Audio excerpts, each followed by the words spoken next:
gjykatës lartë nuk mund të marrin rolin e parlamentit. Nuk mund ata të vendosin norma të reja. Ata janë të detyruara që ato norma që janë në fuqi të interpretojnë në një mënyrë të caktuar dhe kjo të jetë mënyra siç interpretojnë të gjitha gjykatat. Por kur vjen fjala për të bërë ndryshime të mëdha, që nuk është më detyrë e gjykatave, por është detyrë e kuvendit. Dhe duket sikur për shkak po themi të presionit shumë të lartë që ka mazhoranca socialiste aktualisht, ka hezituar apo nuk ka dashur që ta marrë ajo vetë autorsinë e ndryshimeve ligjore në kodin e procedurës penale që lehtësojnë pozitën e personave që sot ndodhen në paraburgim, funksionarë të lartë apo eksponentë të krimit organizuar, dhe këtë patate të nxehtë ka dashur po themi që t'ja lërë në dorë gjykatës së lartë, Kolegjit Bashkëror të Gjykatës së Lartë. Sepse është e vërtetë që gjykata e Strasburgut ka disa vendimarrje që kritikojnë qasjen që kanë gjykatat shqiptare për masat e sigurimit personal për arrestin në burg veçanërisht.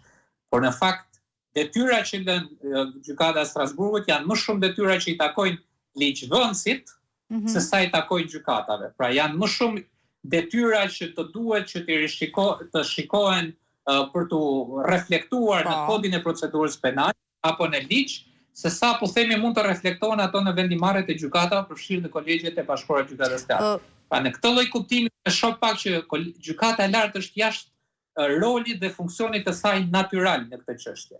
Kjo është një çështje që më së shumti do duhej në fakt që të trajtohej nga kuvendi. Nga ligjvënësi, duke pasur mazhoranca socialiste kompleksin që çdo ndryshim që ata mund të bëjnë të shikohet me lupë nga ndërkombëtarët, se ju kujtohet për shembull që ndërmorën me pompozitet të madh kryeministri ndërmori një nisë për ndryshimin e kodit procedurës penale, po e kanë harruar tani. Po, është e vërtetë, dhe duke sigurisht e diçka që do të ndodhte shumë shpejt, ka qenë në kulmin e verës e kështu me radhë. Megjithatë, dhe një shqetësim që u ngrit sot.